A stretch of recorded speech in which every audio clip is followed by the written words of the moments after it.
listening to Hope 103.1 FM Grenada. Everything will be okay. My heart is at rest.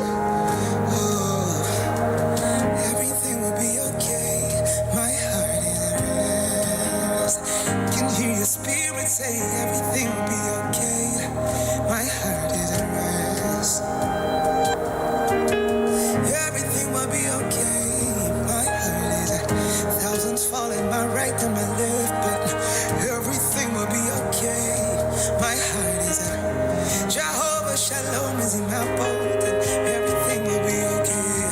My heart is at rest. Heart is at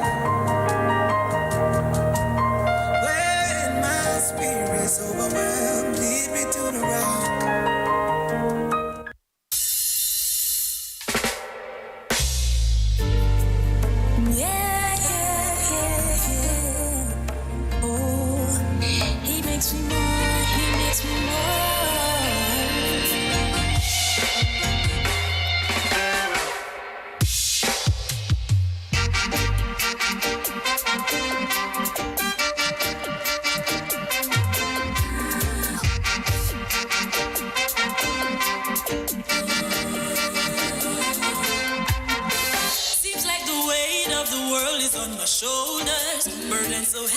Shake it off my back, on my knees, cause my feet can't carry me. But me not worry, cause I where we have to be. Come to my Father, before his throne of grace, for it is sufficient for me to lift him up higher, to give him all the praise for the blessings I cannot see. Even in this valley, Judge, walk with me. He lifts me up.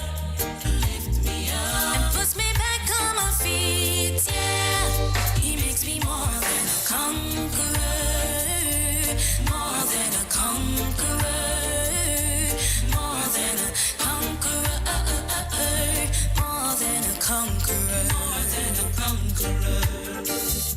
Jehovah, yes, you are my everything. Funny how it's so easy to stray from you. But for your one, you left your 99 to find me. In your loving arms, I wear me up. I'm thanking you, Father, for love that reaches way past what my human eyes can see. Lifting you higher, this particular child of yours, you never once left me. Even in this valley, Judge, walk with me. He lifts me up. All right, a blessed and pleasant good night to everyone locked into Hope 103.1 FM. It's another beautiful Monday, what's it Monday? Tuesday night in the spice. That Monday is Tuesday. Alright. So guys, you are here again. Another time to bless you with a beautiful program. Hope for men, men encouraging men. As you know, I'm your host, DJ Sabi. My brother Trevor is not in with me tonight, but I can't tell you where he is, in a secret location. Most likely he's online looking, but my bro, bless you. I know you're enjoying yourself in wherever you are, which I can't tell the people because you didn't tell me to. But nonetheless, you're here, and I have got a special guest with me tonight. My brother Ted from Tobago is with me in the house. Blessings to you, Ted. How you doing? Boy, I'm good, I'm really blessed, man. Yeah. It's a blessing to be here. And listen to me, Grenada. I have come to recognize something. Everybody know DJ Sabi. No. Ted fell in love with Grenada. I tell you, Grenada, I landed today, and it's like if I come home. Yeah. I came home. Everybody's so warm. Everybody's so friendly. Yeah. My goodness, every man, every woman is so humble, so willing to serve and to be. God bless every single one of y'all, though. Yeah. Yes, man. Ted, I am pleased. When I was in Tobago, they said, if you're in Tobago, it's no difference. Trinidad and Tobago, they said it's no different in reality. It's like, I agree Trinidad with and Tobago and Grenada is quite similar. Yes. So I've heard. Yes, and I agree with that. As a matter of fact, let me just big up all my family in Grenada. I don't know you as yet, but I know I have real family in Grenada. You must. Because I know when I was coming over, my mom said, listen, just connect with the Joneses. 10 to 1, you all might be related. You can go right? wrong. You know, I want to big up also to the Aberdeens, any Aberdeens out there. Understand that's a big name. Yeah. Also in Grenada, so that means that I have never been to Grenada before, but I've certainly come from Grenada. Yeah. You understand? Yes, indeed. Well, you know what they say, right? They say almost everybody. I remember in Trinidad, there were many people that I met and they said, boy, I have family in Grenada. You understand? And the Jones, as your surname is a name, is a regular surname. And quite a bit of Joneses here in Grenada. You know, so it's possible. Yes. Yeah, it's possible. So I just want my family to know I want lunch Sunday. I won't tell you what they say. I won't tell you what they say because you might doubt and we might go in a long discussion there. So I won't tell you what they say, But I hear talk, right? I didn't say it. I hear talk. They say Grenadians are built Trinidad. Hey, so no, I heard that too. I heard that from the other end too. Yeah. Yes, I heard that from the other end too. Because actually, my father, where I got the Jones from, is actually from South Trinidad, right? I see that. You understand? And they were in the oil fields and that kind of thing in those days back before Petrotrin time and all the old versions of it. So that's where they came from. Okay. And so that's it. As of one time, there was a talk, that Petrotrin, they used to call Petrotrin Petro Jones because, so many Joneses were working there. Yeah, man. So you never know. Exactly, man. Exactly. Yeah, man. Well, Ted, before we go into our session tonight talking about the Wounded Man, I would just want to ask you real quick, what brings you to Grenada? Because people, wondering, well, Ted just appear on Hope and that's it. Who is he? What he doing in our country? Grenadians answer that people who answer that kind of question. Yes. Well, yeah. Customs asked me that this morning. You see what I'm telling you? As soon as you landed. Exactly, that's the first of course, they're posing at you. But of course, it acts very nicely. It acts very, very nicely, very, very warmly. Now where you going? Yeah, man. Now where you going? Yeah. So, what brings you to this lovely island? Yeah. But actually, one of the things that we are here for International Men's Day regional conference, and it's an amazing session, an event that there's none other that has happened. You can say Grenada and people of Grenada, this has been the first ever world international men's conference. Although we start regional, it's bringing in different countries, people from different delegates from different countries to really focus for International Men's Day, which is coming up on the 19th of November. That's Sunday coming. But we're not only going to be celebrating on Sunday as you normally would do.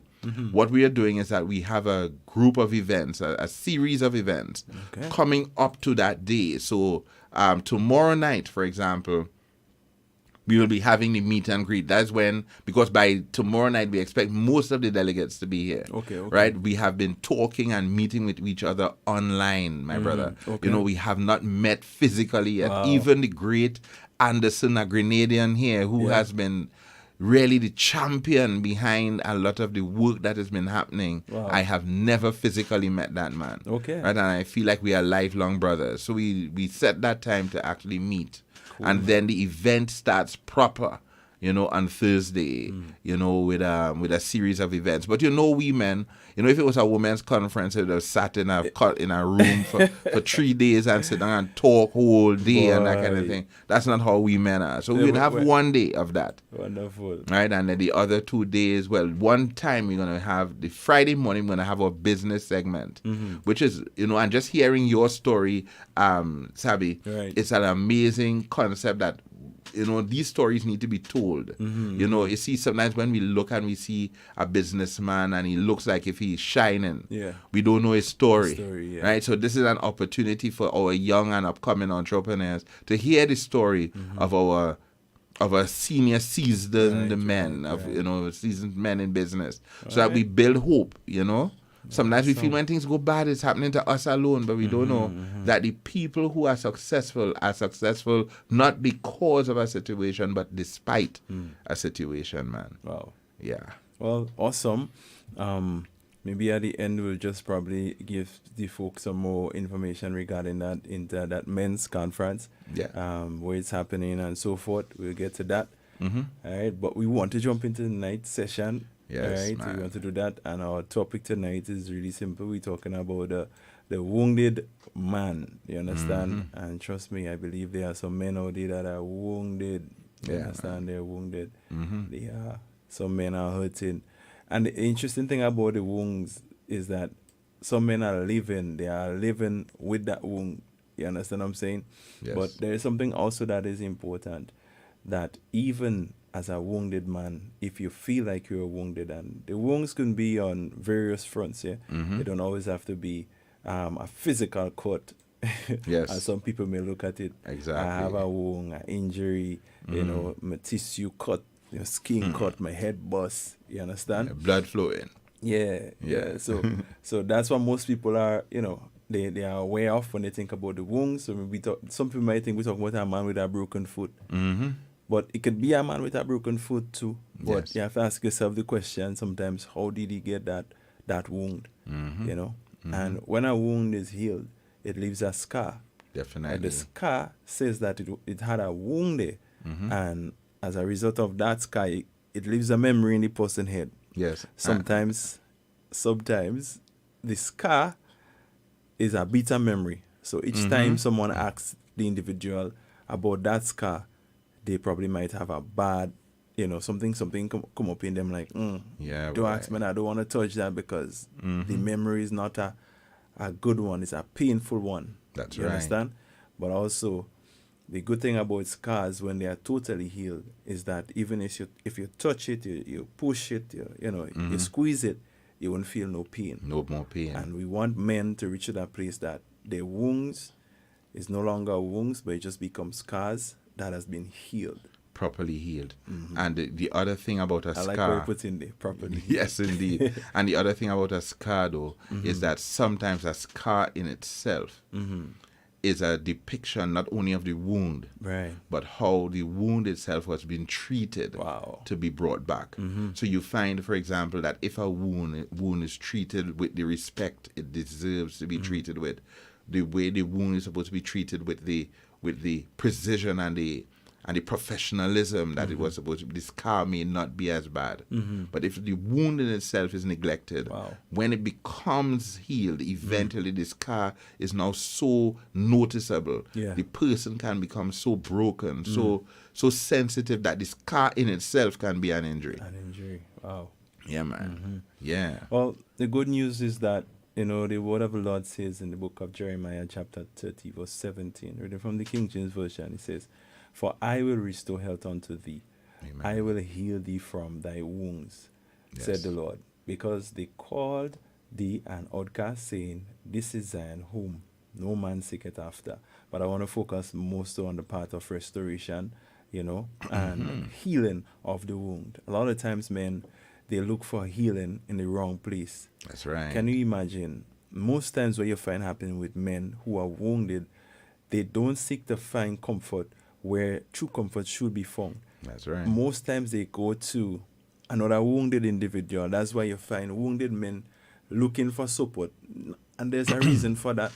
Because sometimes society, the community, they ostracize the men and they make them feel like, well, you're not of my caliber. You're not Yes. at my level.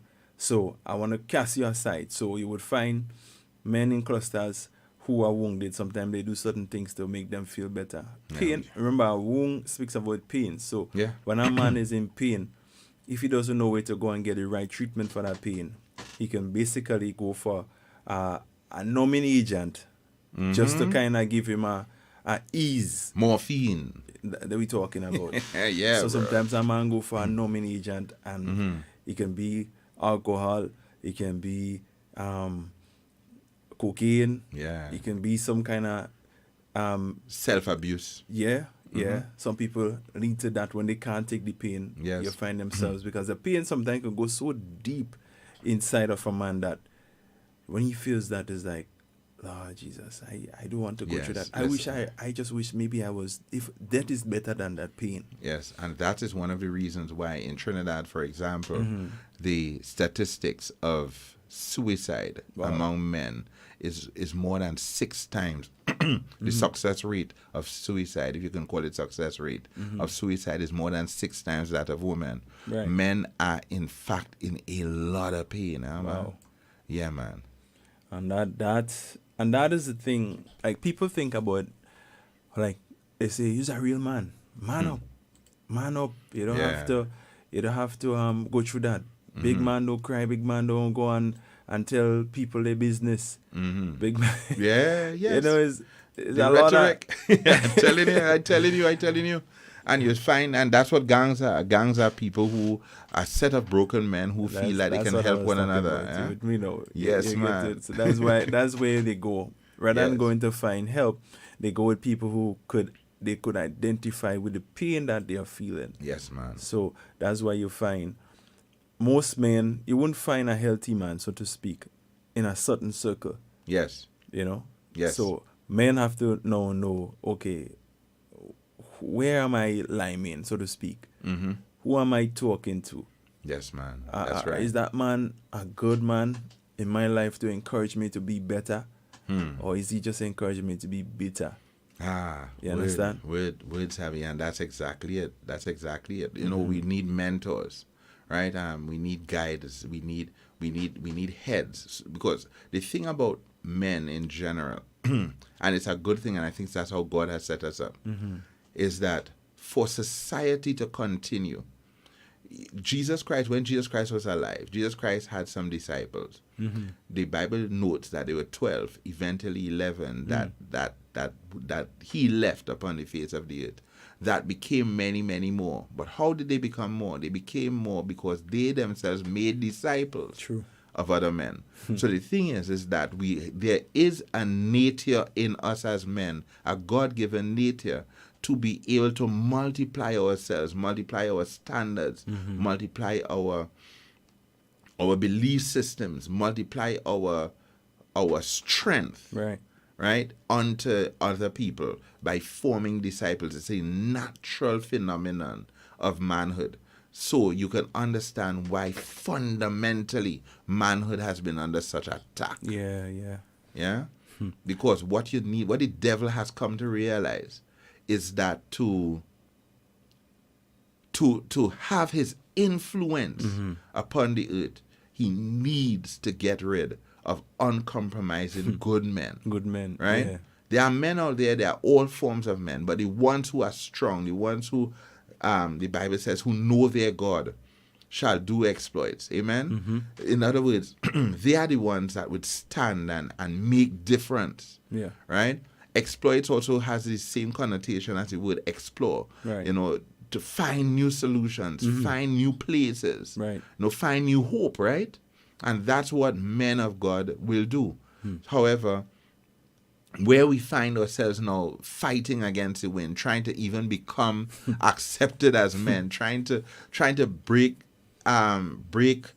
stereotypes and that kind of thing, it makes it difficult. It keeps us distracted, which is obviously one of the tools of the enemy. Yeah. So you find us as men now having to have a men's conference. You know, the truth is that when we should have been taking the war and taking the battle against the people who are trying to destroy society, destroy the fabric of society, we are, at this point in time, find it necessary and very necessary to hold a men conference, just to bring men back, just to bring men and to let them know, listen, we win in the battle. It's just that we look like we're losing. Let's rally. Let's do that rally cry, man. And that strength in and that's biblical again, when you have like older men, more experienced men, you know, taking the younger men under their wings. Yes, indeed. You know, when you think about injury, for example, we talk about wound, you can think about, you know, a child growing up, you know, we experience a fall, you know, something, you know. Yes. It could have been avoided, but again, sometimes it's not your own fault. Sometimes you get the cut, you get a bruise, you get a bust head, as I was saying, you know, and those wounds, you know, the wounds come how they come, and when we get them, however we get them, we have to find a way to heal them. That's right. Right? Some wounds, however, they heal on their own, Mm-hmm. so to speak, naturally in the body. Some wounds heal on their own. Yes. But when you go deeper, and then when you're dealing with emotional hurts and so forth, it's not vivid wounds that people would see on you most of the times. That's just by right. looking at you, except they have the spirit of discernment. They can tell Mm-hmm. more than what they see.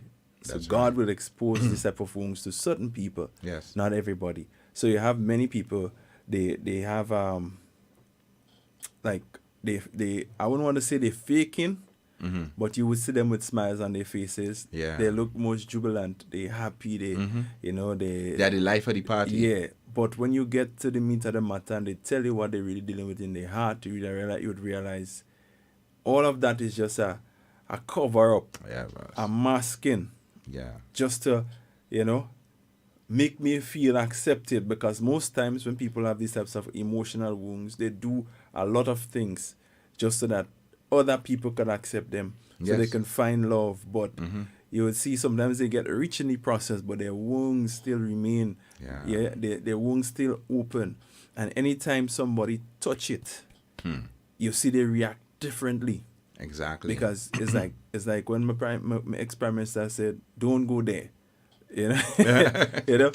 they're saying to some people, "Don't go there because that's a dangerous spot you're gonna touch." Mm-hmm. You understand? That's a dangerous spot you're gonna touch. So don't go there. Don't touch that spot because you would see a different me. That's right. And it tells me as men we have to always take time to search ourselves, right? Just pay attention to what is happening to us on a daily basis, how we respond. What is causing you as a man to respond the way you're responding. And there are some men, age don't really matter. That's like right. they could be 50, 60 years, but they have these scars Yes. on their lives, in their hearts, that you cannot see. Or they, the inner child that they haven't been able to deal with, breads. and Yeah, they deal man. with it, and when you see anybody touch that spot, you see the wall of defense goes up Yes, high, yes. because I'm protecting myself from sometimes something I experienced in the past. I don't want to experience it again. I feel if I let down my guard, you're going to trample upon me, and Yes. that is going to be a problem. You understand? And people would say, "Well, I thought you were this nice person. I thought that," and then it's a whole different story when you go and touch that wound. Yeah, You boss. understand? So I kid you not. I it kid you could be not. a crazy thing, Yeah, man. And, one of the things that, I thought about is, when God created man initially, to do two things primarily. One, to multiply, and then to have dominion over the earth. And we have found, and this was something that hit me this afternoon, even when I was thinking about coming here, that we have never been able, and this is basically how crucial and critical manhood is. We have never been able to slow down ever since God has declared, right, that man is going to multiply and have dominion. We have never been able to slow down the growth of the world population. Right? They have never been able to. There were wars where thousands of people died. There were plagues. China tried by doing the two children thing. They all tried, and they have never been able to slow the world population, which in itself is an indication of God's sovereignty. Yeah. Right? However, you can know now that the population has been its slowest growth rate ever. Why? Not because of the wars, not because of the diseases, but because of the fundamental growth of a mindset, right, that has caused emasculation of men, have caused the proliferation of a bolder woman who does not feel that, what you call an empowered woman, as it were. So you find now that our sisters, and again, because the male shrug, which is, all right, that is, I think, is maybe the most deadly activity that a man could ever do. Just that. You see that? All right. You see, no longer a fighter. No longer someone that establishes. No longer someone that that God can use, right, to establish His way upon the earth. Yeah. You understand? So from that perspective, we find that There's also the stalling of the world population in terms of growth. And then, of course, there's the proliferation of lifestyles that cannot help it. Wow. I mean, it is crazy to think about how the lifestyles now are allowed, right? And how is it allowed again? The male shrug. All right, if all they want to do that, whatever. Okay. We will pass the legislation. We will do what you have to do. We're going to think. You know, it's crazy how we have brought men to a place where men can just have to say, well, all right, you know, whatever they want to do. Right? It's but kind of passive, yes, passivity, passive kind of behavior. Exactly. It's like whatever you want to do, let it happen. Let it happen. Yeah. As if God did not destroy people for this kind of thing already, you know? And even in the destruction, it still did not destroy the growth of the world population, which is interesting. As I said, you know, that thing that God has put in place in terms of the multiplication and the having dominion is still it's still part of our heritage as men, part of our heritage as our relationship, part of our mandate between God and men, our ability to do it. And even conferences like these are again part of the exploits that God puts in men to restore men back to himself, right? To restore men back to purpose. Yeah, and with that too, you realize again, it really takes a man to really help a man. I'm not saying that you won't find a woman that is able to help a man to move from one place, because God has made women to help men. Right. You understand? Yes. We know that from the inception. They are helpers, right? And we know they have their place, but there are certain things that a man could communicate to another man that a woman just can't the way. That's and right. the man that has many experience, you know, when a man speak to a man, is different. It's just different. Yes. That's a fact. That's a It's fact. just different. Let's take a 2 comments here real quick, and we'll come back there. So my wife here is saying, I see the gang thing as misguided men trying to gain the respect of others because within themselves they really feel weak and disrespected. You know, so that is their way of commanding respect. That's right. So when you see men in gang, she's saying that is the way, you know? Because one thing about man, if you would agree with me, and I know you will, most of us men, we and God said it to the women to respect your husband. A man want to be respected. Yes. And anyhow another man, you know, disrespect another man in a kind of way, he could make him feel really like, nah, you can't say that, you can't deal with me so bridging, you know. And you'll find different types of responses. For the ghetto man, his response will be a ghetto response. That's right. Right? For the man that is a businessman, based on how you deal with that businessman, you would get a business response in terms of you might end up inside a legal battle to deal with that matter. But for the ghetto man, he knows very well. We don't settle our differences in courthouses. Yes. We don't go there. When we have issues, we draft our weapon, and that's what we do. Right. But when again, the smoke clears, justice is served. You understand? Yeah, and if we end up in jail, we don't care. Right? But the reality is, you know, a wounded man sometimes, he comes in a lot of immature behavior. You know, your lack of self-control. Yes. Because something is stirring that something, you know, that pain he has there, that is hurting him so much. Disrespect, it sounds out so much louder. And what I'm saying is, for example, you may know of a man and his father probably was absent, and he saw other men, how their father, you know, supported them till they became big men, right, adult. And they look at that and they ask themselves questions like, maybe I could have been better if only my father was there. Yes. You know, where is my father? Well, you know, my father probably thinking. And then the worst thing, when you have this type of fathers that, you know, they have a child with one woman, but then they have a child with another woman that maybe then they married to, or they maybe have a more committed relationship with. And the next, that man child or that boy child is looking at how he's treating the next child Yes. for the other one, and he's saying, well, you're supposed to be my father, but I'm not getting that love from you. Yeah. That is silent wounding, so to speak. Mm-hmm. You're not saying nothing much, right?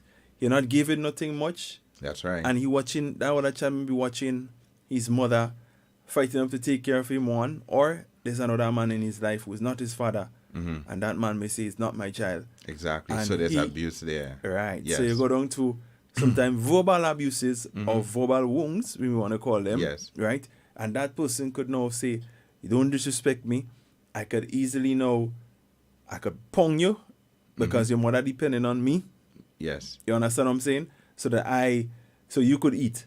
So don't try to play your, Don't you know. disrespect me. And you right? get the physical wound, and the mother might stay quiet and say she won't say nothing because she figures she need that man in order to take care of the child.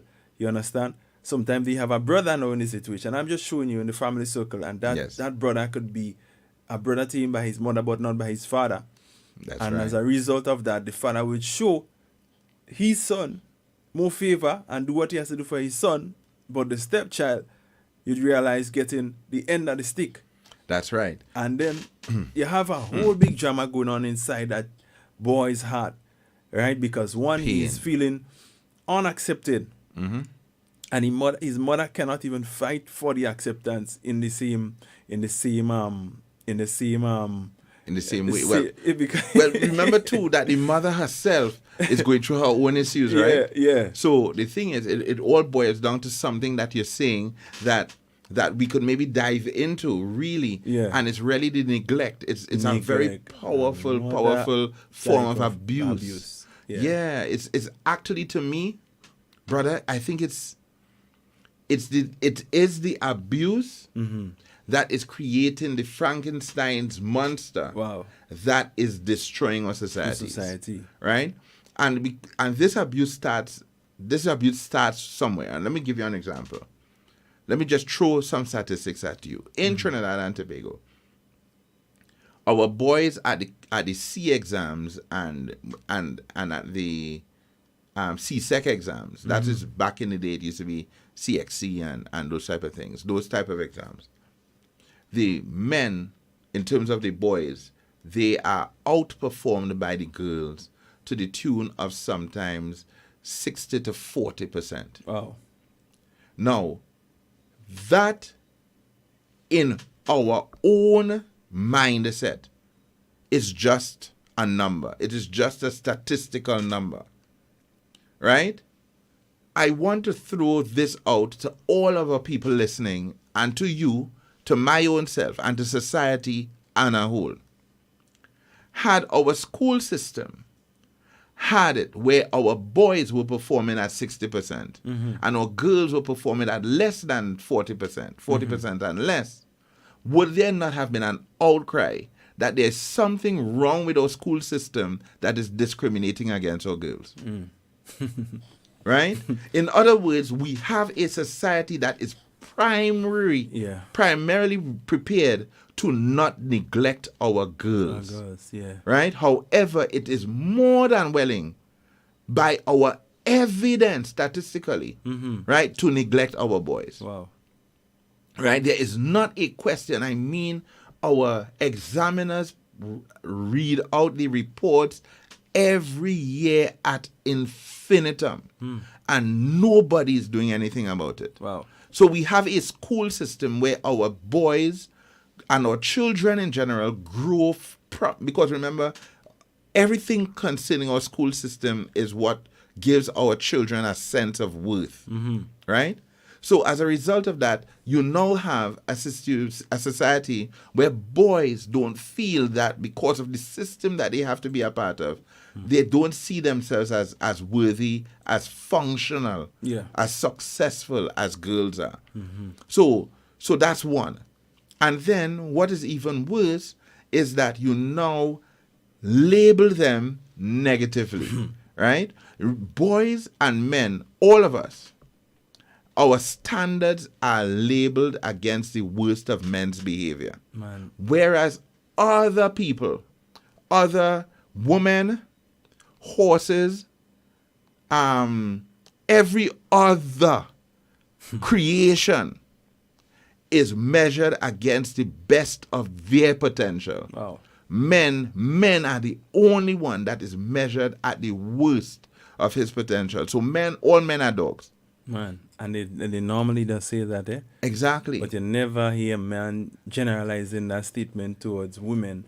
You understand? Yes, it's exactly. amazing that they hear men saying to women, "I'm a princess, my darling, my honey." All kind of nice names. Even if the men behaving bad, Yeah, they still know how to say. Yeah, and you say that it bring me back to something one of my sons said to me. He said, "Daddy, I'm in the class, and normally my teacher does have a way that she let the students out of the class and start with the front row.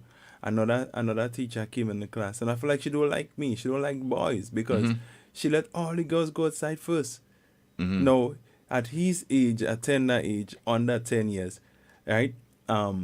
He's looking at it from this angle, and whilst the teacher may not meant that, right, is what he feels is communicated by the teacher, by her action, by letting the girls go out, just because the other one seems as though she did stuff a little more just that she would let all she would let the front row go out, then the second row, but this teacher come and say all the girls go out first and then the boys. Right. And he read it to mean something totally different. Exactly. So I had to now try to take on that distorted idea in his head and make sure also bring him back to, brother, whether the teacher do that or not doesn't change your what. Get to know yourself. And these are the things we have to teach our boys. We have to teach them. It takes time. It does. But some fathers, rather than teaching their children, they're inflicting wounds on their children. Because they themselves are hurt, my brother. And that's it, eh? We talked about it. I had a look within myself and see where, I say we all have some form of wounds. Some wounds are just more deeper than others. Exactly. Right? So it's not so much the wounds, but sometimes, again, it's how the wounds, they have been treated or how you're treating the wound. Yes. You see, it's a sad thing to be in pain and not know you're in pain. Yeah, boy. You get me? Or forgot you're in pain because you have been living with it so long it becomes normal. Yeah. You're limping and it's like that's life for you. That's just how it is. And that's a dangerous spot for a man to be in. Yeah, boy. You understand? Yeah. When David said to God, search me, see if there's any, wicked ways in me. Yes. That's a thing we as men need to say to God. Because God is the one ultimately who can heal the wounds. He's the one who is the best. He's the best physician. Regardless the type of wounds that you have. It could be from physical, emotional. It can be neglect, wounds of neglect. It can be any kind of wounds you can think about. God is the best person to heal a wound. And I know that God can. As a matter of fact, it's just, how is best to put this, man? God has his system, right? The Bible says that his ways are higher than our ways. His thoughts higher than our thoughts. But God fundamentally has his system. And one of the things that I realize is that God himself doesn't even really want to go. He doesn't go against his own word, right? The Bible says that even his word he holds higher than his own self, his own name. Right. Simply because, obviously, if God does not have his word, we as all men are desperately lost, right? So the thing is that word speaks to certain kinds of realities.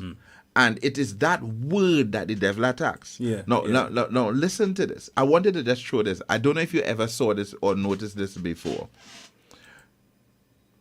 We're going back to Genesis. We're going back to Adam and Eve in the Garden of Eden. Yeah. Why didn't the devil suggest to Eve, me and you talk real good, Eve, Gil. Why don't you just kill Adam? Right? Fundamentally, that would have ended, in a sense, the devil's problem, right? Just kill Adam and end the problem. Yeah. Why didn't he convince her to do that? When I study the word, I recognize because God did not make a commandment that thou shalt not kill at that time. You understand? The only commandment, this is so amazing. The only commandment that God had given at that time is don't eat the fruit. So it is only one single instruction you could. As a matter of fact, it's strange. The Bible actually said this. The Bible said anything else you want to eat, you could eat. it. Right? Which means that if they had fruits there that would have been maybe poisonous or whatever, they could have still eat it because like the Bible say, whatever you want to eat, right? The only thing you shouldn't eat is the fruit. Yeah. It is strange that more important than the devil taking out Adam from a physical perspective is that the devil attacked the word, right? The instructions that men must live by. Yeah, yeah. And that is fundamentally, to me, brother, is what is happening today. So you see men dying, but men are dying fundamentally simply because we have lost our capacity to be able to be in the word of God. Right? That's a really important point. Yeah. And then what you find happening again as you bring that up, what came to mind is that men still have that trait. Rather than saying, here what's going on, I've come to realize that I am wounded. I am a grown man, but I have some scars, I have some wounds rather. Yes. That I need to address. But you have grown men now, they will get married. And then when they have situation in their homes, they don't know why. Now, they may take a little time and dig some of them and they realize, wait, I behaving just like my father. Or I behaving just like my brother. Somebody dealt with me in a way, and now I am dealing with my children and my family the same way that have been dealt with back then. Now, then they might just say, watch, that's how my father used to deal with me, so that's why I had to deal with you. And not fix the situation. And as you mentioned the garden, it brought me back to these important things that I saw in the word. When God says, well, what's going on here? In my own words now. What's going on here, Eve and Adam? Eve say, well, the serpent tell me to do that. He say, Adam, what's going on with you? You're supposed to be the keeper and the head here. You are in authority here. You're the man here. You're the head in this place. What happened? He turned and he blamed God. Yeah, he said, the woman they gave me? He turned and he blamed God. And a lot of times you have men, rather than seeing how they can stand, and yes, you already have the wound on you. You're already carrying the thing. You don't have to die the way, what you get, you don't have to go to your grave with it. That's right. You could change that story as a man, right?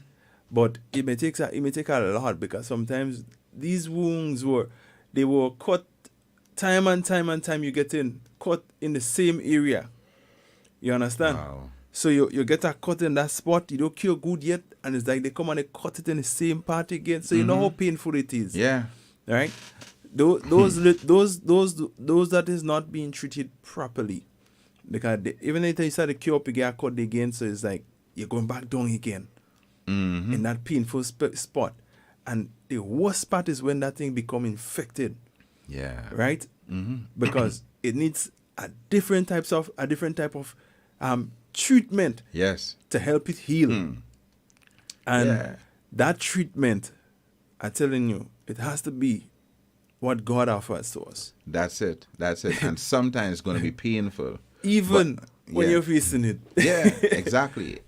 Boss, I kid you not. One of the other things, and that's one of the reasons I also want to thank God for the people of Grenada. Yeah. Right, from your government right down. Right. Because there's something that Grenada has done, even with this conference coming up for wounded men, that no other country that I can think of on earth has been able to put their money, right, to put their support and their money behind something that can help build men and build the self-esteem of men and bring them to a place, because men really and truly do like hospital, right? So let's face it, I gotta walk it out, man. Nah, I gotta walk out this one. You have a pain in your chest. That man dying. Yeah, you have a pain. Not for God's sake. Nah, boy. And it's amazing that you have to get so. Listen, that is such a critical point that you're making. Yeah, because I realize for us men, the things that they get so bad that we feel we will die now. Yes. and we have to be last. Exactly. You know? And then at that point in time, you may agree with a wife that say you're going to the hospital. Yeah, but all prior right, to that, darling, I'll go in. Prior to that, the man ain't budging. Nah, I good, man. I good. I can make it. But you know? see, and that is fear, Sabi. And it is. Let me give you an example and of how I see this. Men fear or tend to fear covert threats, whereas women tend to fear overt threats. So if a woman sees somebody looking menacing, or a situation, or a snake, or a scorpion, or something like that, she will scream and withdraw. Right. A man, whether he fears it or not, he automatically engages himself to kill it. Yeah. Right? A woman may feel a pain inside because this is now covert. This is not something easily seen. Yeah. And she may say, I don't understand why I don't have this feeling. It's a nurturing thing about her. She has to protect herself for her children. Right. So she's not seeing it. She doesn't understand it. So she wants to investigate to find out what's going on. So a man don't want that. Hey, you understand? Bro. If I not seen it, if my hand not cut off, if it's not hanging down on the ground, I'm good. It go help, it go heal, it go pass. Boy, that's a dangerous place to be in. That's a dangerous place. I had an experience not too long ago. And like my wife and I, we were talking, and it's like I was feeling that way. And I was like, it's not you. And she thought it was her. In the beginning, I thought it was her. And that's a feeling that I had as a man long. Yes, I have that day. But something triggers that feeling. And I realize it doesn't make me feel and want to act right. It causes me want to withdraw myself and act in a kind of level of pride that it's like I have to make the lady beg me or that kind of vibes. I don't know if you understand where I'm coming from. Yes, I understand fully. So I was like, no, God, what is that? I need to understand, why am I acting that way? And I need to know how to change that, because that could never be a progressive feeling. That is going to just pull me down and pull down my relationship and mess up my life. Yes. And no, I don't want my life to be messed up, because of a feeling. So exactly. I need to figure out now, well, as you said rightfully, rather than withdrawing, locking out myself, right, or locking my wife out, or locking my children out, or locking people out, who then I can have a conversation where you can help me. I feel tempted, so to speak, to go in that shell. Yes. A protective shell, and say you don't understand. And you understand what I'm saying? Rather than saying, no, let's talk about this. This is how I'm feeling. Yes. Let me be transparent with you. Right? So we could deal with this matter together. No, here and listen. You see what you just talk about there, Brother Sabi? That is where our problem is as men. It has never been really a societal place, a place of vulnerability where a man can feel. Well, my friend here said it. Hey, hi Desiree. Yes, my God. She was beginning up a while ago. I said, I just waited because I had the flow. Right? And she said it. A forum created to allow men to speak and express themselves freely is needed. A place where they can be broken and not be judged to make them feel less of a man. Yeah. There's one place like that. There's a place? Yeah, there's a place like that. In Grenada? Yeah, it's all over. Yeah, I know. It's called a bar. I know. There's a place. But you see, is it the right place? That's exactly it. Yeah. That's exactly it. And because what happens is that we have not set it up. Remember, first things first, we tell boys, big boys don't cry. Yeah. Right? So first, so you're in a place where you're feeling all the emotions that a girl would feel. But you are not allowed to cry. So you compress that. Women love men who have who are strong, who have this capacity to lead. And it's only recently, and I'm thanking God for it, that you find a quality of woman that comes out that is enabled to protect her husband's vulnerabilities. Let me talk about that thing, because I like what you just said there, right? Because my friend Suzanne said it takes a woman to be over you. Most men probably have the strength we women have. Women are strong, as she's saying. Now, men actually are stronger, but, and I would say there without apology, God created us to be stronger in a lot of fronts. But you see the misguided man, the man who don't know his self, never get to understand who he is. Yes, man. A woman who understands who she is would always overpower a man like that. And you were going somewhere and you said, women sometimes, they see what we don't see. In fact, naturally, the eye of a woman sees more detail than the eye of a man. That's right. In life. That's right. Generally speaking. So, men know we need a woman on the side of us. But how God has created to be Susan is not that woman supposed to be the leaders and stronger. They are a helper, right? And we are one. When you have a marriage happening, we are one. We make decisions. So you don't want to go into marriage talk.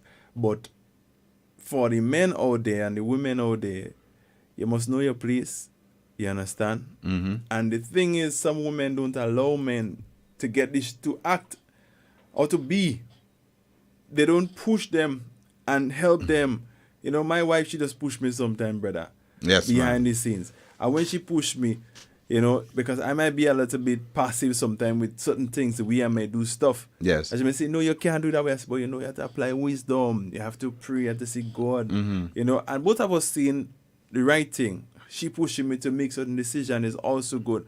But I also say, hey, what's going on? I agree with you, but I also need to know when to make that move. When to make that move. I'm going to say yes, I'm going to say no. No. That's right. You That's understand? right. So, but she being there to push me does something for me. At least it caused me to know not have that lackadaisical spirit or that procrastinating spirit and leave things to fester, as you say, they're supposed to be there to protect a man, to help a man to be his best self. You understand?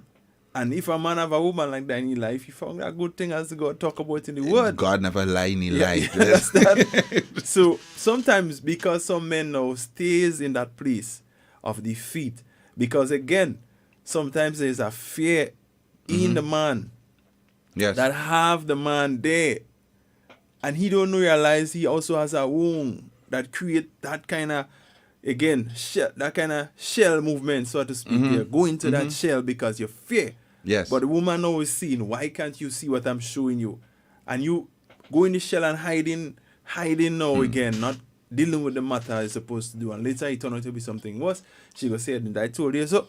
And then you go feel bad. Don't never ever try your best not to let a woman say to you, I told you so. Well, I don't know. Well, you're married, right? And I know that that's an inevitable part of the life. You know, you will get that. You know, try this. You know, and it's, thank God for that. But you know, there's a consideration that I want to even return to the concept of the wound, right? Let's go. Now, that wound, there are wounds that we have, and you said it very early in the program that we're not aware of. Yeah. And those are sometimes the most deceptive of wounds. Simply because we were taught to accept them as part of the package. Wow. We have been taught, as I said, to accept failure as part of the package. Are we as men going to continue to see our sons? Are we as women, because we have a lot of women listening out there, that are going to continue to allow a school system to churn out more successful girls than boys? Wow. Ladies, are you all going to continue that? Is that something you're cool with? There are women who are part of the organization called the International Men's Day Conference. They are fundamental parts of this. We can't, in many cases, do without them. And when they are questioned in terms of why is it that they are so passionate about this, one of them would tell you that because she has sons. And there is a wisdom to that, because fundamentally, listen, there is no wise woman that is going to sabotage the ladder her son has to climb on, only because he's a boy or a man. right? So even the ladies that are on now, to have a society with strong men, right? Men who are able to live to their capacity, live to their God-given stretch, right? Is only going to foster good for everybody, right? And I'm not saying I have daughters. I don't have any boys. Well, I have boys. Right. I have boys that I've adopted, young men who follow me and that kind of thing. I thank God for them.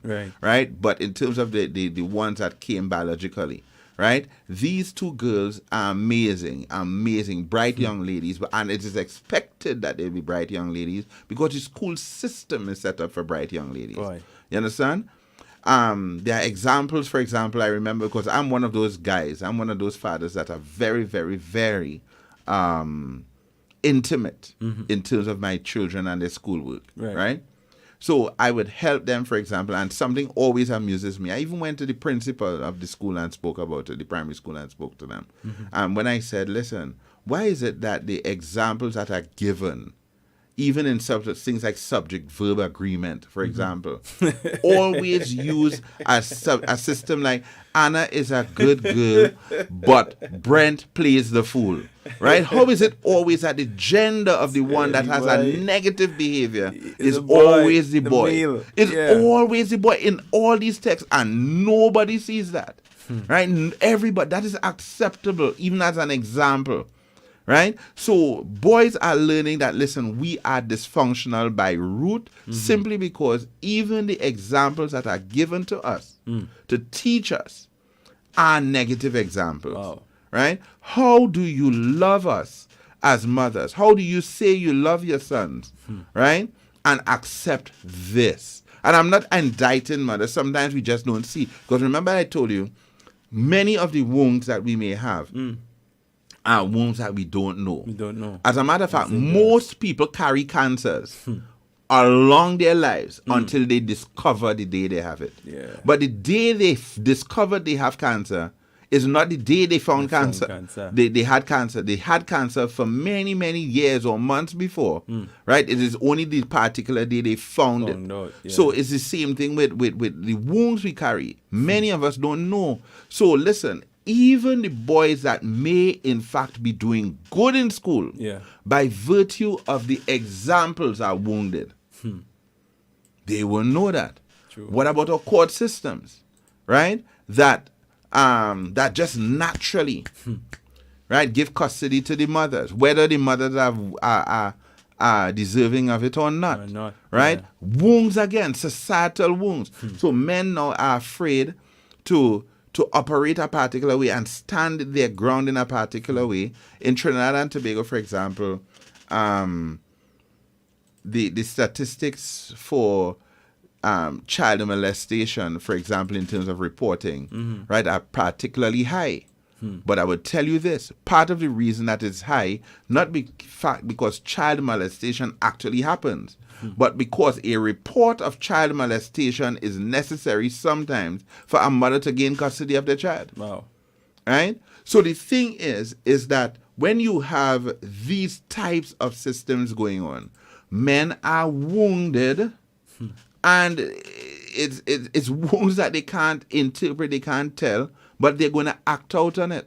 So that's why one of the reasons that we are in Grenada, and that's one of the reasons why the Grenadian government and the Grenadian people brought us on to have this conference that is going to just start in Grenada, but next year it will be in a different country. Yeah. And the next year it will be in a different country. And it's going to be going cyclically throughout the nations of the UN that have adopted the International Men's Day as part of their concept, right?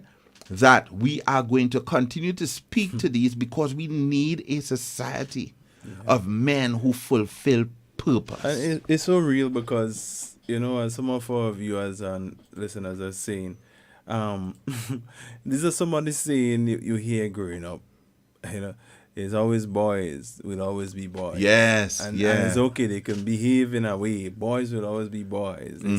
They say, what are little girls made of? Sugar and spice and everything's nice. Yes. What are the boys made of? Snips and snails and puppy dog tails. Exactly. So, my friend says here, physically, stronger most time emotionally, men can handle half what women could. You know that some ladies are on the program tonight. And yes, and that's okay. That's okay with us. Yeah.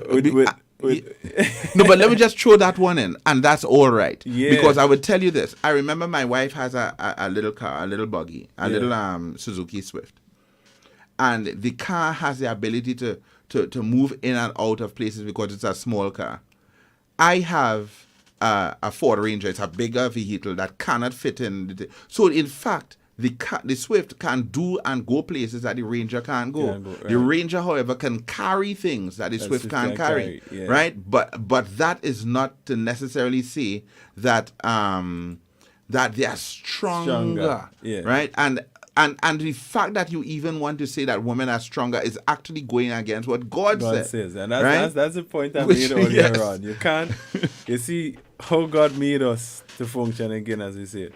But it's the man, the misguided man, the man who don't understand themselves. Exactly. And I mean, you can't blame some men too, as you said earlier on, because, you know, the pain has been inflicted on them verbally, so to speak. These things could really break you down as a man. Exactly. You understand? You see, men says they rule by force because they are alpha male. And in the household growing up, boys are trained to be strong. Don't cry, you know, not to do housework. That's why when adult, they put ladies under so much pressure. Okay, actually, could I just, I love what Zena is saying. And actually, Zena has the name of, you know, that show called Zena, the Warrior Princess. And I've seen it coming out there, right? So she has the name. Yeah. But there's something that I want to explain to her about what an alpha male is. Because again, the world has found a way to destroy and discredit masculinity in such a way that as men we feel shame. We feel ashamed to be all male, right? Because we feel that somehow all male has to do with abuse and that kind of thing, which is not necessarily true. An alpha male is really the take charge kind of guy. The alpha male is the guy that the movie set up as the superstar in the movie to actually be able to solve the problem. Right? That is who the alpha male really is. Right? Alpha male is not the weakling who is trying to be the bully. Right. Right? And alpha male, take it from the eyes of real men. Yeah. Right? We don't see bullies as alpha male. Take it from real men. We don't see men who are abusive as alpha. We don't see men as abusive as men who are to be admired at all. True. Right? However, remember I said very early that men are always going to be pegged against the most negative of male stereotypes. So when you have good men, we have to defend ourselves against an abusive man. Right? Whereas if you call a lady a hoe, that is going to be dangerous, even though you may see 1,000 of them on TV, scantily clad, you know, advertising a car. We want to buy a car. We want to buy a truck. That's what we don't exactly. What are you doing there spread over my truck? Right, with your bikinis on, right? But the bottom line, exactly. But the thing is that we could see that 1,000 times, but we can't say anything and call you that as women. We have to still respect that you are not that person spread across my truck. That's right. That I wish I could see all of my lights and not you on it, right? It's the same thing. However, when it comes to us as men, we pull that alphaness and we make it look like if the man who stands up and the man who solves problems and the men who do exploits and the men who fulfill purpose are somehow, some way aligned with those negative men. And unfortunately, it's not. And it's hard. Like, again, you find men who, you know, they find ways to exploit men. Exactly. They try to treat men like, you know, you ain't nothing. And as some men, they get their power, so to speak, from dealing with other men that way. They belittle other men. Make them feel like, you know, you some little boy. And a big man in the room with you, disrespecting him. And when you get him to bow to you, yes, boss, yeah, no problem. Anything you say, I do. Then what you find happening then You know, because I think as a man, you're supposed to respect another man, respect the man's position, see the man as a man, deal with the man as a man, be real. Mentorship, brother. You know, you don't just come down on the man in some kind of way, you know, and act like if that's like a boy, you know. And don't look at when we're talking about the reality I'm talking about. We are Ted, the only difference with me and you, right? We look different. Your head might be a little smaller than mine. You know, maybe shining a little more than mine. But at the end of the day, we both have a heart. We have the same blood running through our vein. That's right. We both have eyes. It's called the same thing. We have eyelash. You could see it. We have so much things in common. How God has made us that we more in difference. You understand?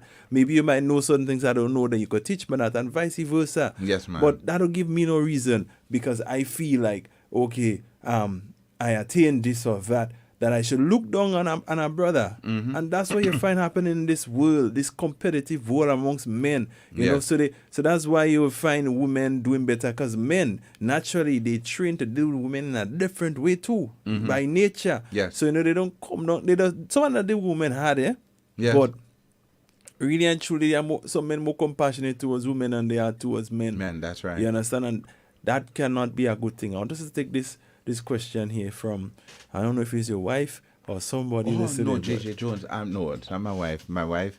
Hopefully, if she's listening, JJ Jones is not my wife, darling. You know who you are. Right, me know. I see Jones, so I say the person know you. All right, but the person is asking a question. I know JJ is a man or woman, but whoever it is, thank you for sending your question. What do you think single parent moms don't allow their sons to practice and or to learn leading at home?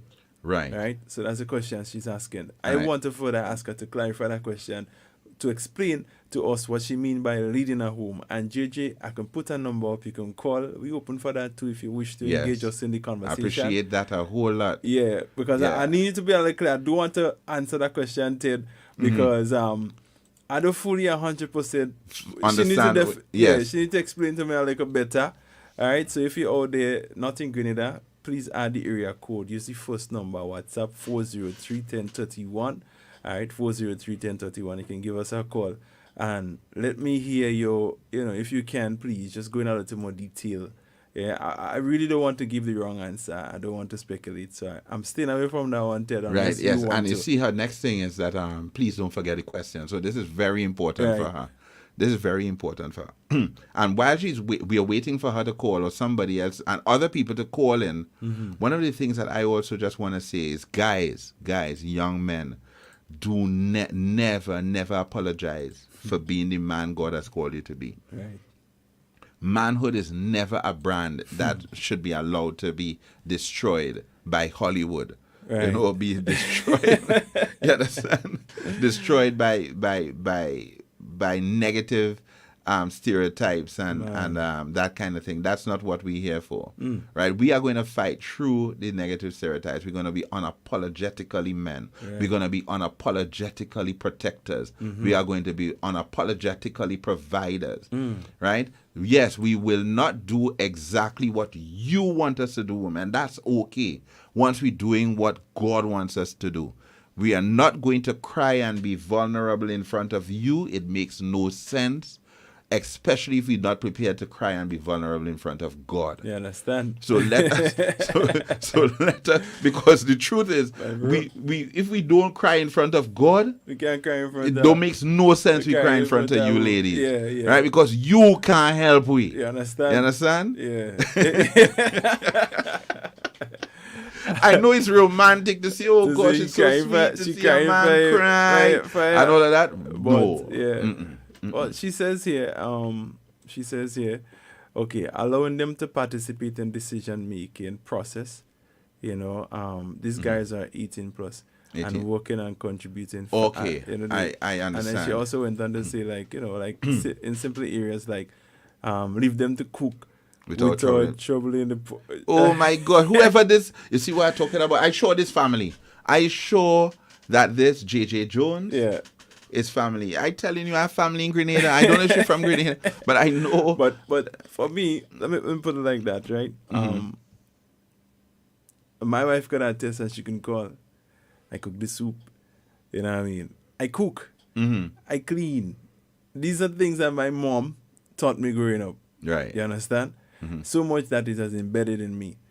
But there are men that can do all these things, JJ, and it still doesn't mean that they are a man. They are a man. Right. They are the man. These are some important things because a woman needs support from a man, especially you're living in a family circle. And I get that. But I believe also there are some deeper things that men must understand. You understand? And that's where we go in. But they don't fully understand it. Yeah. I was a man and I'm still learning so much things. I'm only in my 30s. I'm not 40 yet. I'm still a young man. Yeah, man. Right? And imagine, I've not been a young man for very long, so to speak, if you look at it from 18, so to speak. But maybe I have been taught certain things, not everything. So a woman marrying to me as a man needs to understand and know what I've been taught. That's right. So JJ, if you're a woman looking to marry to a man, you need to know his deficiencies and what would you like, and see if he's able to or if he's willing to get to that place.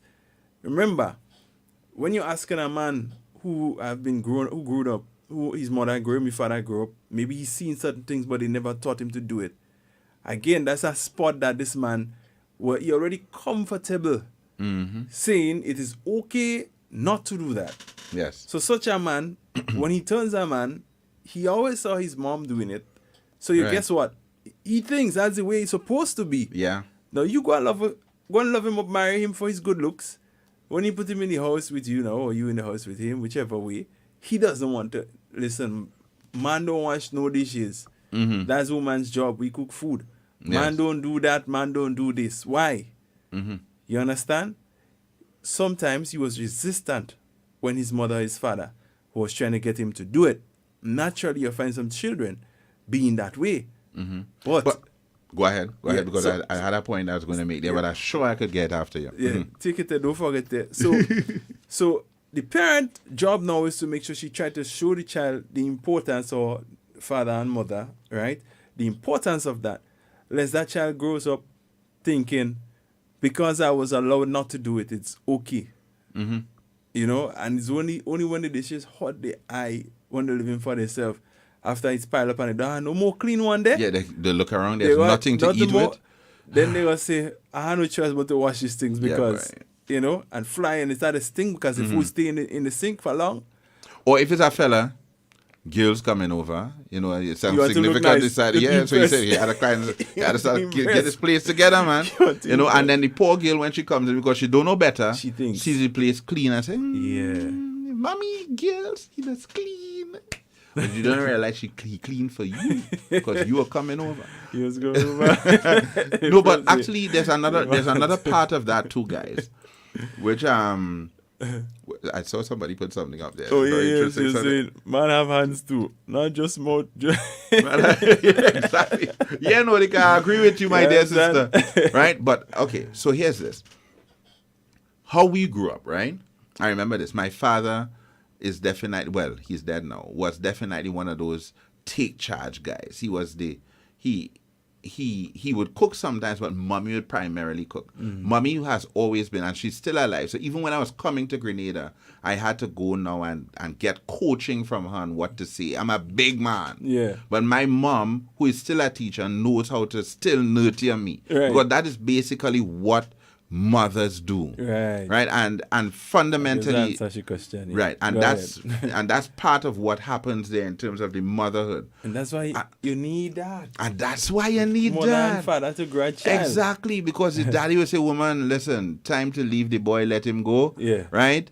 I know Michael Stewart, one of my mentors, would say, "Listen, if it's for mothers alone, them boys then have a scar." It's true. You understand? They may have a scratch, right? Because, you know, and listen, I have scars, and I know sometimes that I could talk about how I got this scar. It's part of my perfection. The scars that are part of my body now, you know, but it is not.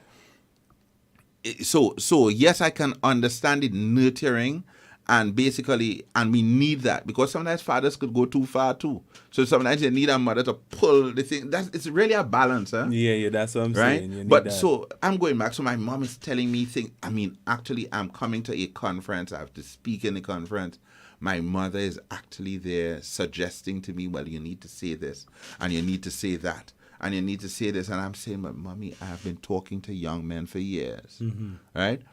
But at the same time, she's still, and that's basically what mothers do. We love them for that. All right. The thing though, in terms of doing stuff, let me suggest something, ladies, because I see primarily most of us are ladies. Most of the people listening are ladies, which is that's how they roll. That's how they go. But here's one of the things that I want to say. I think I'm part of the alpha male crew, unapologetic alpha male crew. And I would tell you this, we cannot do it without you ladies. True. We cannot reestablish God's purpose in our lives without your support. It is a waste of time. God himself recognized the first time God said something was not good was when he recognized that man was alone. Right? Yeah. So fun. It's not about a woman being stronger. Yes, exactly. It's a team that God has created. And listen to this, strangely enough. Listen to it. We get tied up with what stronger means. Yeah. There you go. Listen, I remember there are times, for example, when we were growing up, we had an old Ford Cortina, and Ford, for some reason back in those days, used to break down plenty. Good cars, but it used to break down. They got it fong dead on the road. Right? Right? And there would be times when, for example, if you have to push, the daddy will come out and push, and I will come out and push as the eldest son, and my little brothers, they will put their hand or whatever they could do. But it would be fundamentally my father and me pushing. But my mom and my sister would stay in the car. My mom would actually be holding the steering wheel. Yeah. Now, I remember, my little brothers at that time, maybe 4 or 5, would say, look, mommy driving. That is the same argument. Yeah. That when they say women stronger. I wonder if you understand. The truth is that women are obviously can appear stronger in the realm of men who are not fulfilled to their God-given capacity. That's true. Right? However, when a man is performing at his thing, not even other men can compete. And that's the fundamental thing. And let's just do it. I'm a statistician. I'm very good at statistics. Let us look at it from another perspective. In sports, if women are stronger, then we should have women lifting stronger weights, right? At the Olympics. Right. We don't.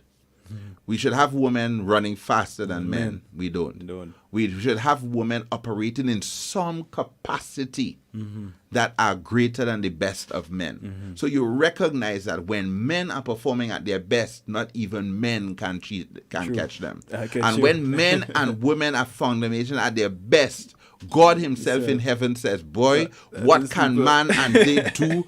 There's nothing they cannot do. Let us confound their language. And he changed them up as what happened in the power of Deborah. So the thing is that as men, we have the capacity to be absolutely great. Brother, yeah, boy. God in his wisdom saw it fit to create a covenant. The devil, in cunning ways, is just all he wants to do is break that covenant. Exactly. Right? And a lot of men need to understand when they do, and it's sad that sometimes we don't get it in the beginning, sometimes in the point of growing. And again, we could act like Adam and blame God and say, well, my father that you give me, he didn't take the time to teach me this. Exactly. And say, okay, my actions are justified because I didn't get it, so you can't expect me to give what I didn't get. Yes. Right? But we need to teach our children to be better than us. You understand what I'm saying? So the mistakes that we made as men, our children should not have to make that same mistake. We should teach them to become better. Yeah, man. Sad again, what you have happening. Most men don't. They teach them to even be worse. Yeah. Not by always saying to them be worse, but by the actions. You understand? Yes. And that action speaks louder than the very words coming from their mouths. You understand? Wow. So that is so deep for men. Right? Ted, and I see the time running up on us. Again, I don't understand this.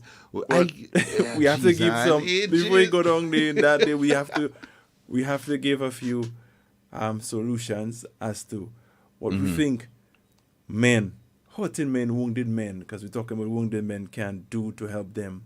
Yes. You know, come out of this that vulnerable spot that they are in. Right. You know, that painful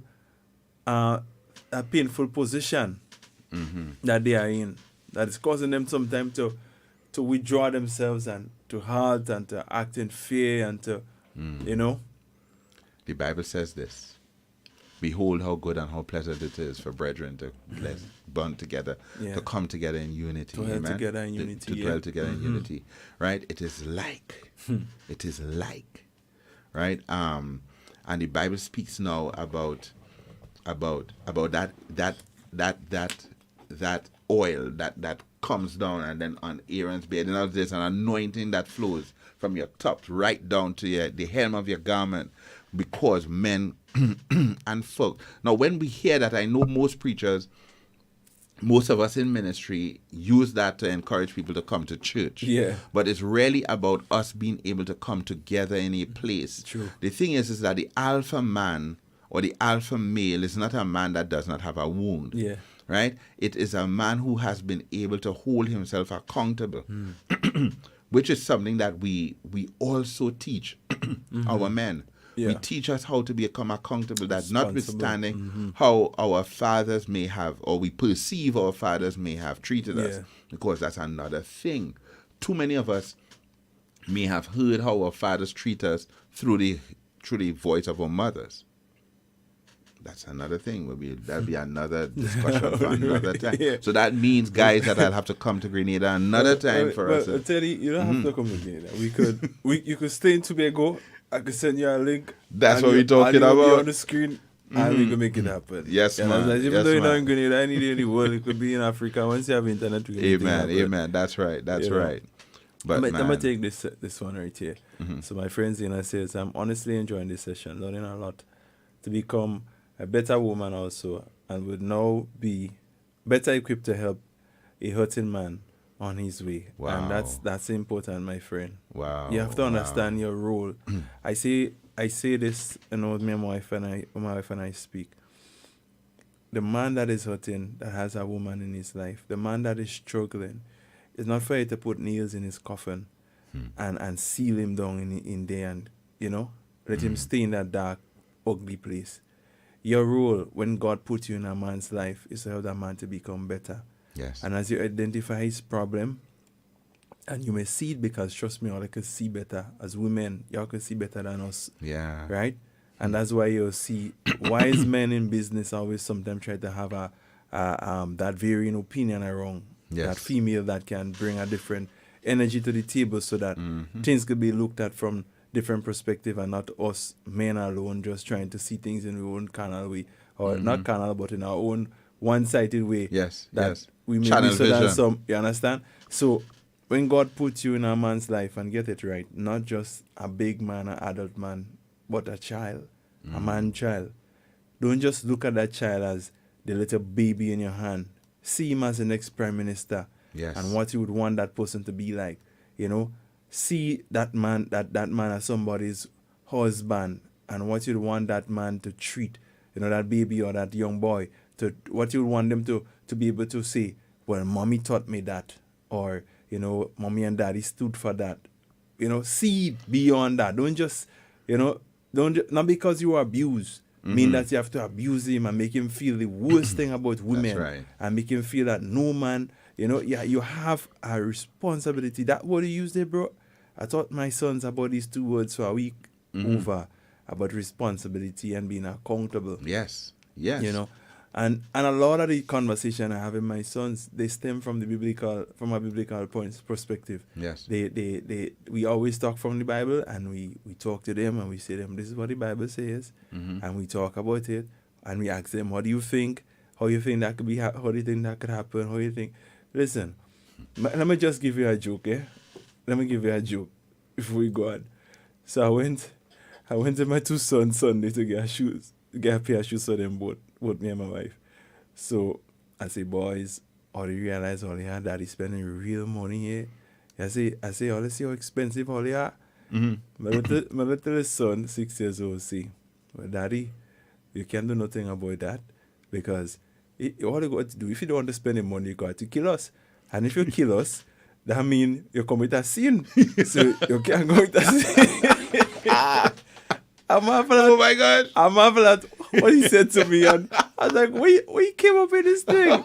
And he was able to bring it back so nice and say, we don't want to commit a sin, so you don't want to spend the money. Spend the money, man. I love it. My boss. And my guy is only 6 years old. You get me? This little boy, he does crack me up sometimes with the things he just come up with. But I tell you, it's what you pour into them. Yes. They know they are able to take this thing. An important thing. I was reading a book, and in that book they said, parents, we tend to like to talk to our children to get them to do stuff. We target their ears, but we should move our vision or move or target from the ears to the heart. Yes. So when we get it into the heart, look at the word, what the word says. Thy word, have I hid in my heart that I might not sin against thee. Amen. So God knew, like when you put the word in your heart. So when we pour that word into the children's heart, be it boys as well as girls, as fathers, we take time. As men, we didn't get it. That doesn't mean that we don't have a responsibility to give it. So as we target the heart, right? You don't even realize these children, the thing, it is being planted there. It's been watered time and time, week after week, and you're building on it. There comes a day when this thing is so much in them, they didn't even know when you put it in there, right? And you realize now, wait, this 10-year-old boy ain't talking like a 10-year-old. Yeah. He on another level. Exactly. You understand? Because not only does he have the 10 years of his experience, but he has the 30-something years of your experience. And he also has how much of a years of your wife's experience. That's right. And then the experience now of his brother and all of that. So when my children ask me, Daddy, how old are you? I say 1,760-something years old. But we promise the people something. You know something. We have that promise with the people, and I see the time running out. I don't know we're gonna do that. Yeah, I ain't sure. We start. Jeez, I need you. But I think men, maybe we can put it in. Give it a synopsis. Probably we could continue this program next week, God's willing, when you get back. Yes. Probably we can. Mm-hmm. But if I was to give my synopsis as to how I believe men can help man, I think first thing, a man have to understand that he's wounded. Yeah. It is hard for anybody to help somebody. You're bleeding and you don't want nobody to help you stop the blood from flowing from your body. Yes. So if you can't realize that you're in pain, you even God himself can help you. That's right. Because you have to learn to humble yourself. Humble yourself. And when you humble yourself, you see your issues, you see your problem. But when you have pride in your life and you have pain and you have wounds, boy, that pride bars all of that. You tell yourself, makes it impossible I'm for by you to myself. heal. I. You become an I man. Exactly. And when you become an I man, you could die fast. Yeah. Oh, you become an I man and smoke a little weed and you become a high man. And all of a sudden. No, I see. So I see. That's talking to the man, you need to humble yourself. Realize that you're wounded soldier. You have great potential, but you have some scars, and you need to humble on yourself and really, just surrender yourself to God. Surrender yourself to His will. it wouldn't be easy. Yeah. You know, when you start, I say to people, when you pray to God to fix these internal issues that you have, these pain, this hurt, these things that you're dealing with, I believe God has come to your rescue real fast. Right. You understand? And that tells me, when you humble yourself, I say, humble yourself beneath the mighty hands of God. And in due season, He will lift you up. Exactly. You have to have patience. Psalm 55, Psalm 51 says, you know, a broken and contrite heart He will not despise. That's right.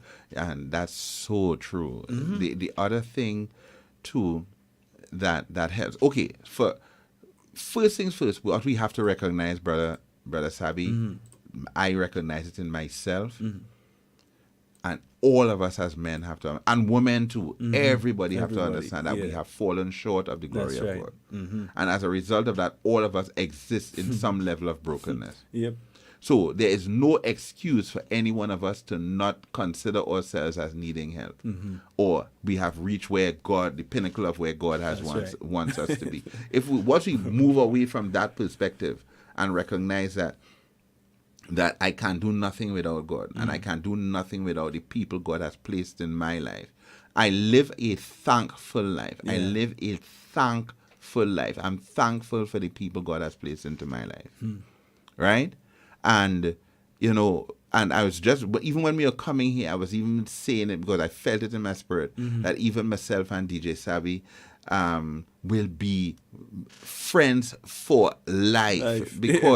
Because again, I'm just grateful, right, for what God. So when we operate at that level of being grateful, operate at that level of understanding that we have not as yet reached the fullness of where we are supposed to be. And I'm talking now. This has nothing to do with gender. This is everybody. Yeah. This is the man who feels he's the best. This is for the woman who feel a man not good. Yeah. Whoever you are, you listening to us here need development, need place, need growth. Yeah. And as a result of that, put yourself in a place for growth.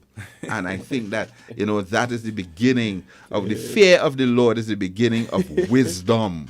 Ted, listen, any man, a woman that grew is because it took another man, a woman, to help them to go to a point. Thank you. And even if you say God, ultimately God had to use somebody to pour into somebody. You know, if you look at the genealogy in the Bible, who begot who and who begot who who begot who, you think all who begot who, they didn't give something to somebody that they begot, that was begotten by them. Exactly. There was some value, there was something that was passed on, good or bad. Yes. Something was passed on. And the bad and the good and bad that was passed on, guess what? Became a part of the genealogy of today. Jesus Christ. Well, okay. And right? Jesus Christ passed on something to us. Exactly. So there's always a mindset. There is something that is, you know, most times it's good things, they're not trending. They don't see these things. In fact, people find it hard sometimes to sit down and look at something that is going to uplift them. Something that is going to, you know, a man is giving you a new, maybe not a new idea, but maybe he just have a different way to communicate it, because there's absolutely nothing new under the sun. That's right. Everything that was, that is, it was. That's you right. understand? So it's just for us to tap into it, good or bad, right? But you need to tap into good and leave the bad alone. Exactly. You know, but the world now want us to tap into so much bad thing. Yes. They sell a false sense of everything to us, you know, and they send a false sense as what a man is. You wear a nice big gold chain, you have a nice car, you know, that makes you a man. That's what men do. You understand? You have 5 women, you know, you have a child here and you have one over there and one day and one day. That makes you a man. Listen, you're wounded because you're taking the wrong thing. As some father do it, he said, that's how real man function. And that's what some women call an alpha man, when that is not the alpha male. That's a problem. You understand? You so know? that's so powerful. Yeah. That's so powerful. The other thing that we can do is, just bring yourself back to the place of Christ. And men, and I'm saying this because of the program that we're in here right now. Men, honestly, for those who may be here, let's find ourselves in the house of God. True. You know, let's find ourselves there. Men, the Bible says men always continue, ought always to pray and not faint. Boy. Right? Let us continue that. We need more praying men. Yeah, We need, that kind of thing. And not only that, I also want to do a clarion call for our men, even in our churches, to be a part of the convention, of the conference. And the reason is this, is that fundamentally, everybody that has been there to push this conference, every time we have something major, right? We tend to feel that it has to look like a denomination or a church, right? I want you to know that most everybody who is a fundamental part of the organization of this event, right, are men of God. Chris, even myself, I'm a minister, right? So the thing is that we are not doing something that is like a group of men who don't know their God, right? Coming together and creating something. This is a direction that God has done to re-establish our men, to bring them back to a place of to shout, right? Man, I don't know. Let me stop, because right now, you're gonna keep me here. Yeah, we go till 12. Till 12. And then wife gonna be like, well, young man, what's wrong with you? Our pass. Sleep on the couch. Yeah, that's Remember, Adam was afraid to sleep on the couch. That's why. But I want to leave this right here for men. The wounded cannot help the wounded until they are properly healed and strong enough. Amen. So, Amen. Men, as you take the time to, find help, be careful who you're getting help from. Because a man that has scars, a man that is wounded will only give you some, wounded advice, so to speak. That is only going to create more issues in your life. It's only just create more problem. That's right. So be wise who is mentoring you. That's right. Choose wise. And I just want to throw one quick word out to my own mentor. My own bishop back home, Bishop Ayrton de Akindele, a man sent from Nigeria, and fell in love with Tobago about 35, 36 years ago, right? Good song Tobagonian now, like a Trini kind of way, right? But not only that, my dear Papa, we are actually going through a very serious month of consecration, prayer, and fasting right now. So for him to release me, to come to Grenada for an event such as this, he and all is seeing the importance of our men being put back in a place of purpose, right? And I really thank God for him. I thank God for my family. I thank God for all my house. I'm one of those guys that only have girls around, so my wife and 2 daughters. That's how it goes. Right, but then not only that, the number of people that are around me, right, that garrison me, and that God has placed in my life. Michael Stewart, the growing family of Grenadian people, from even the minister Telesford right down, that has been a part of getting this thing up and running. Man, this guy by the name of DJ Sabi, and I'm going to get his full name. It's called Sabazar. Yes, exactly. Look at Brother Michael Stewart here saying, yes. Great job, Ted. Wonderful job. Thank you, Mike. Yeah, that is one of my mentors, man. And look, you see this guy? Yeah. Brother Tilok Singh. This is I mean, oh man, I feel so humbled. This is Jerome Tilok Singh, Dr. Jerome Tilok Singh.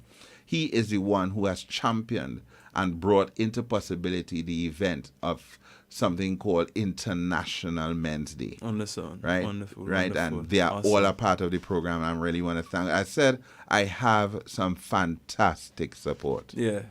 Awesome, man. Yeah, man. Well, we'll talk more about that, and hopefully we can pick up maybe next week when my brother also will be back home.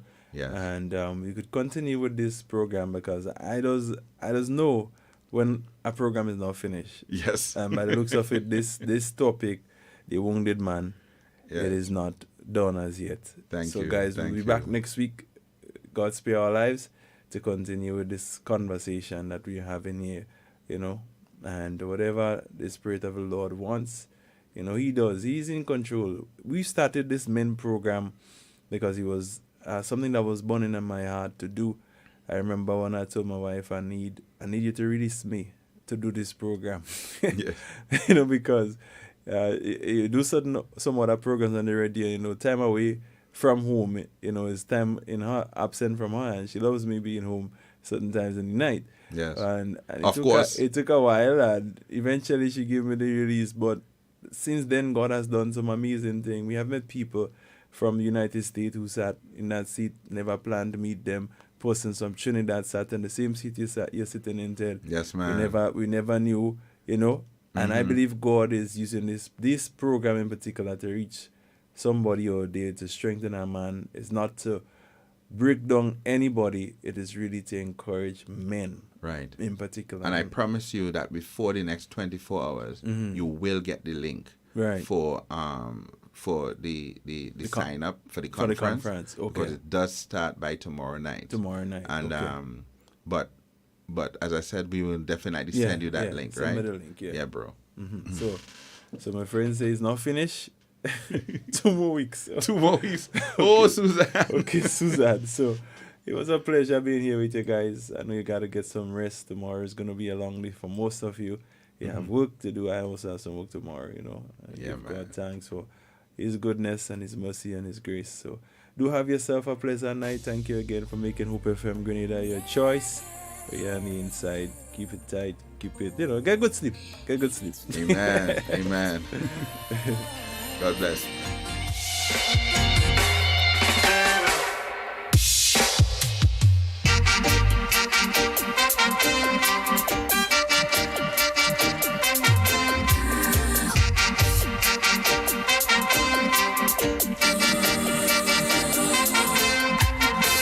Seems like the weight of the world is on my shoulders. Burden so heavy, can't shake it off my back.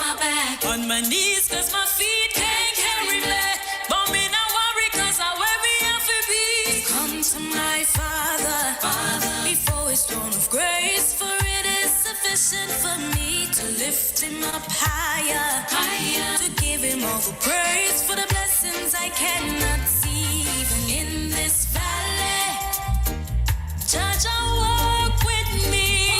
He lifts me up, and puts me back on my feet. Yeah, He makes me more than a conqueror, more than a conqueror, more than a conqueror, more than a conqueror, more than a conqueror.